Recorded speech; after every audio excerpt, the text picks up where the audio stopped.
वांगीकर यांचे Raigad mobile shop.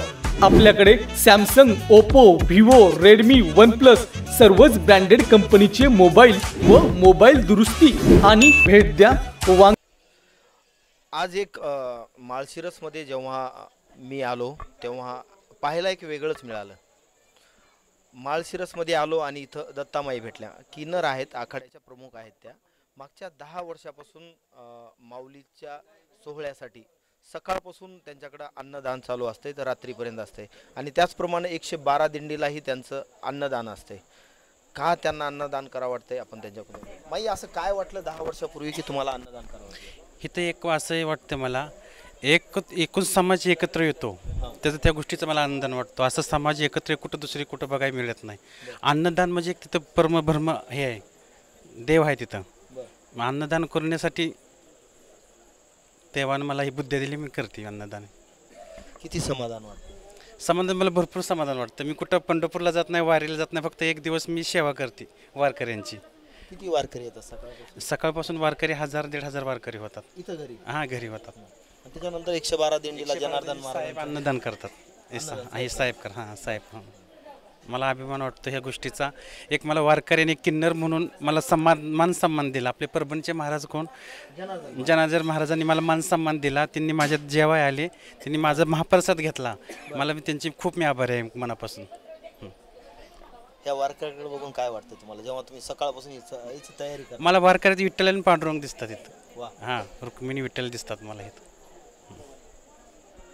म्हणजे याची तयारी कशी करता तुम्ही अगोदर? ह्याची तयारी मी आजी काय करते, मी साहेबांना फोन करते। साहेब म्हणजे वारकरी आणि साहेब दक्षिणा देतात, मी सर्व शिदा आणून देते मी ह्यांच्यात। आणि मी अन्नदान घरी करताना मी भिक्षा मागते 1 महिना। हा 1 महिना भिक्षा मागून भिक्षा साठवून मी अन्नदान घरी करते। खूप समाधान वाटतं मला खूप समाधान आहे ह्याच्यात। 1 वर्षातनं ही 16 येतो। 16वेचा मला एक आनंदही वाटतो। काय सांगणार शेवटी ही परंपरा आहे, ह्याच्यात जात धर्म ही कुठला नाही। ही जात धर्म नसल्यामुळं ह्या गोष्टीचा मला अभिमान वाटतो। आणि जसं वारकरी येतात ना माझ्या घरी तसं माझंही चांगलं चाललंय आता। मी आयुष्यामध्ये कधी पाहिलं नाही की किन्नरच्या घरी वारकरी जेवायला आले। हां, का तर त्यांनी मला सन्मान दिला ना महाराजांनी, एक आपण किन्नरच्या घरी जेवूया म्हणून। पहिले आम्हाला किन्नर म्हणून आम्ही जेवाया म्हणजे आम्हाला भेट होती हां, आता भेट नाही, ते आता येते ती बोलवले।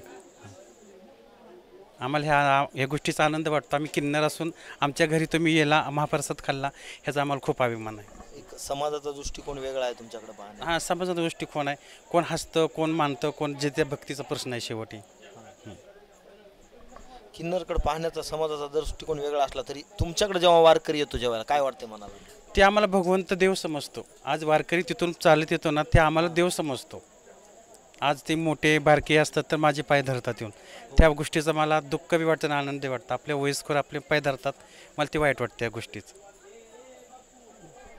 खूप आनंद होतो खूप आनंद होतो मला। एक दिवस सेवा केली, मी पंढरीची वारी केली झालं मला।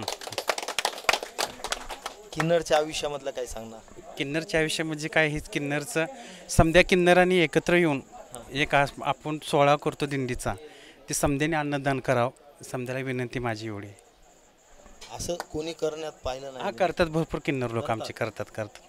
आमचे परसुमाई गुरु आहेत नाकलूचे, ते खूप मोठे अन्नदान करतात। हां, आणि साहेबांच्या आशीर्वादाने बी आम्हाला खूप मदत होती। आणि महाराजांचे परभणीचे महाराजांचे त्यांच्या भ्यातनं नक्की ते महाराजांची खूप मदत होती। दत्ता महाराजांचे बी त्यांच्यातनं खूप मदत होती मला। हां, मान सन्मान म्हणजे सांभाळून घेतात मला। आज किन्नर अशा दृष्टीतून बघत नाही ते आम्हाला आज एक वारकरी संप्रदायातून बघतात। तुम्ही किन्नरच्या एका मोठ्या पदावर आहेत, काय त्यांच्या समस्या असतात आणि काय सोडावं लागतं? समस्या म्हणजे कोणाचे दुःख असतात, कोणाचे जे ते परिस्थिती असतात बिकट। एक किन्नर मोठा असतो, एक बारका असतो, ती भिक्षा मागून खातो, त्याला जगणं भिक्षा होतं, त्याला हसतात। किन्नर मागे गेला कोण देत नाही रुपया, कोण देत नाही, ते जा म्हणतात निघून। आणि बर्गे साहेब सारखे आम्हाला किन्नर समाज सांभाळून लय घेतला आम्हाला त्यांनी। माझा एक वैयक्तिक प्रश्न आहे हा, एक पडलेला प्रश्न खूप दिवसापासून होता माझ्याकडे। किन्नर जेव्हा जातो अंत्यविधी होती, ती आजपर्यंत कोणी पाहिली नाही, काय याच्यामध्ये? विधी होतो, जी हिंदू धर्मात आहे ती विधी होतो। ही चुकीचं आहे, आपण म्हणतो ना किन्नरला मारता, ही चुकीचं आहे। जे हिंदू धर्म आहे आपला आहे ना, त्या हिंदू धर्माने विधी होतो आमचा। नाही, म्हणजे किन्नर जेव्हा जातो तर तो असा म्हणजे अंतविधी जेव्हा होते त्याची तेव्हा तो दिसत नाही कोणा काय कोणी पाहिलं काय मग त्याचे काही तसं काय नाही, जेवढं पाहिलं तेवढं त्यांच्या प्रपंचात उदंड म्हणजे प्रगती होती. हां, एवढं होतं. किन्नरला दान केल्यावर काय होते? किन्नरला दान पूर्वी शास्त्रात लिहिलेलं आहे, किन्नरला जेवढं दान करेल ना तुमच्या घरात प्रगती जास्त होणार, अन्नधान्य पूर्ण होणार. तुमचं एक ब्रह्मदेव अन्नमाता काय अन्नपूर्णा ही दोन्ही सृष्टी आमच्यात ताकद आहे. म्हणून किन्नर समाज अन्नदान जास्त करतात. तुम्ही किन्नर जन्माला येऊन किती समाधान? किन्नर अशी समाधान आम्ही समाधान आहे, पण एखाद्या समाधान नसतो. दुःख त्याच्या आयुष्यातलं असतं, पण ते सांगू शकत नसतो. थोडंसं सांगा. दुःख म्हणजे कोण जवळ नसतं, आई भाऊ कोण जवळ नसतं, बहीण जवळ नसते, कोण गणगोत मोठी मोठी दिसली का किन्नराला तोंड दडवून जाते. ते आम्हाला बघून आम्हाला त्या गोष्टीचा आम्हाला दुसरी परकी माणसं चांगली समजतात. बाकी समाज आम्हाला सांगतात. परभणीचे महाराज आहेत ना, मला खूप मानतात. माझे वडीलधार परमान आहेत ना, मला खूप मानतात. ते नक्की ते महाराज बोलतात. आता समते घरी नेतात, बर्गे साहेब घरी नेतात मला. म्हणजे मान सन्मान मला खूप दिला बाहेरच्या माणसाने. आयुष्यातले किन्नरचे काही प्रश्न सोडवले तुम्ही? आयुष्य खूप सोडवले प्रश्न. म्हणजे अडचणी काय? फक्त अडचणी त्याच्या घरी अन्नदान काय नसेल तेवढे अन्नदान करते मी. दुसरी परिस्थिती काय सोडू शकत नाही. त्यांना अन्नदानाची मदत करता? अन्नदानाची मदत. आणखी काय करणार पुढे आयुष्यात? आयुष्यात फक्त अन्नदान करणार, एवढं माझ्याशी काय होणार नाही. त्यांच्याच्यानं हो, त्यांची. वारकरी आल्यानंतर किती समाधान वाटतं? मला आनंद होतो. आनंद खूप मोठा आनंद होतो. जेव्हा माळशिरसमध्ये पालखी आमच्या माऊलीची पालखी आली ना, मला खूप या गोष्टीचा आनंद होतो. आपल्या घरी वारकरी येणार, आपण जेवण करणार, त्यांना जेवण वाढणार. मी सकाळी 4:00 वाजता उठून पूर्ण स्वयंपाक मी केला. हां, आपली शेजारची पूर्ण आमचा एरिया ना पूर्ण झुटू लागाय येतो मला. हां, इथं भेदभाव करत नाही, आमच्या गल्लीत बी भेदभाव करत नाहीत. इथं तुम्हाला कोणी? नाही, मला समधी देव म्हणून मानतात मला. इथं मी आल्यानंतर एक मंदिर पाहिलं. हे मंदिराचं काय आहे वैशिष्ट्य? म्हणजे आमच्यात जी दृष्टिकोन असतो, आम्हाला जी मानतात, आम्ही देवीपाशी प्रश्न सोडले जातात. एखाद्याला कोणाला बाबा घरात भांडण होत असतं, बाबा काही घरात काही नाही बाबा, त्यांच्यात सारखा वादिवाद असतो, तर आम्ही आई साहेबाशी बोलतो, हात जोडून जा बाळा, तुझं चांगलं होईल. एक दुवा असतो, आम्ही दुवा देतो, त्याचं चांगलं होऊन जातं. शेवटी काय सांगणार? काय मागणं आहे पांडुरंगाकडे तुमचं? काही पांडुरंगाच, फक्त वारकरी सुखी जाऊ दे, सुखी आनंदात येऊ दे, एवढंच मागणं आहे पांडुरंग. दरवर्षी पांडुरंग म्हणजे वारकरी येऊ तुमच्याकडे? हां, दरवर्षी येऊ दे, सुखी जाऊ दे, सुखी आनंदात राहू दे, एवढंच माझा आनंद. दत्तमाईने सांगितलं पांडुरंगाकडे एकच मागणं आहे की दरवर्षी माझ्याकडं असेच हजारोच्या माऊलीच्या सोहळ्याला आपण पुण्यामध्ये पाहिलं. एक मुस्लिम समाजाने अन्नदान मोठ्या प्रमाणावर केलं होतं. त्यानंतर मी आज माळशिरसला आलो. इथं किन्नर असणाऱ्या त्यांच्या प्रमुख दत्तमाई ह्याही मोठ्या संख्येनं सकाळपासून अन्नदान करतात आणि 112 दिंडीमध्ये त्यांचं अन्नदान असतंय. आज रात्री त्यांची पंगत असते. आपल्यासोबत जनार्दन महाराज आहेत. महाराज, काय वाटलं पहिल्यांदा ही पंगत घेताना? पंगत घेताना अन्नदान हे पूर्ण ब्रह्म आहे. हे आता दान करणाऱ्याची देखील श्रद्धा तशी आहे. मग कोणाचं घ्यायचं आणि कोणाचं त्याचा काही प्रश्न नसतोच तो. कारण पात्रामध्ये आपल्याला त्याच्यानंतर कसा कोणत्याही याच्यातला असू द्या, बेसमधला असू द्या, आपल्याला वारकऱ्याच्या याच्यात आल्याच्यानंतर ते पवित्रच झालं समजा. पवित्र ना अपवित्र म्हणण्याची गरजच नाही. किन्नर असो या चाहे कोणी असो, शास्त्रामध्ये तर किन्नराला जास्त महत्त्व दिलेलं आहे. कसं? शास्त्र असं सांगतंय, किन्नर जर आपल्याला जर त्यांची भेट जर झाली आपल्याला, तर आपल्याला शुभ शकून झाला, तुमचं काम यशस्वी होईल, असं शास्त्र सांगतंय. मग त्यांचं अन्नदान स्वीकारायला आपल्याला काय हरकत आहे? त्यांनी जर आपल्याला दिल्याच्या नंतर आपली देखील प्रगती होईल, असं आहे ते. बरं, पहिल्यांदा जेव्हा तुम्हाला यांनी अन्नदान दिलं, तुमच्याकडे 700-800 वारकरी असतात, यांच्याकडून काही विरोध झाला होता? काही विरोध नाही, कोणाचाच विरोध नाही, काही झाला, कशाच प्रकारचा विरोध नाही झाला. अन्नदान म्हटल्यानंतर ते कशाला कोण विरोध करायला देईन? वारकरी संप्रदायामध्ये कोणाचा विरोध करीत नाही. हो, माईकडे आल्यानंतर इथं त्यांना पाहिल्यानंतर त्यांना भेटल्यानंतर काय आनंद होतो? कारण चांगल्या सत्पुरुषाची किंवा सत्महात्म्याची जर एखादी भेट जर झाली, मनाला आनंद होतोय. मग प्रत्येकाला वाटतं ज्याला भेटल्याच्या नंतर मनाला आनंद होतोय की महात्माच म्हणायला काय हरकत नाही, देवाचाच माणूस आहे की नाही. त्याचं चिन्हच त्या पद्धतीचं आहे.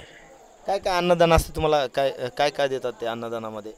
अन्नदानामध्ये बरेचसे एखाद्या गोड पदार्थ देते तर भाजी देते तर पोळी देते तर वरणपोळी समजा पद्धतशीर जसं आपण करतोच तशा पद्धतीच अन्नदानमध्ये देतो. पुन्हा माईनं तर आमच्या विना गेला होता आम्हाला सप्रेम भेटेकला.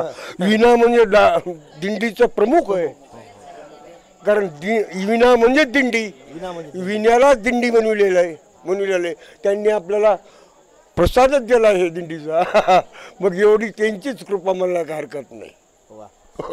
त्यानंतर इथं एक आहेत महात्मे, तेही दिंडीला अन्नदान देतात. काय वाटते महाराज?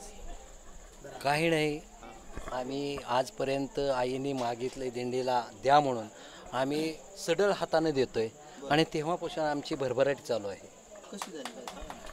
मला एक दिवस असा होता की माझ्या वडिलांनी 13 वर्ष की दिंडीला दान करावं कुठंतरी, कुठंही मिळालं नाही. आणि वडील गेल्यानंतर पहिल्याच वर्षी मला पहिला मान मिळाला आणि ह्या दत्तामाईंकडून मिळाला.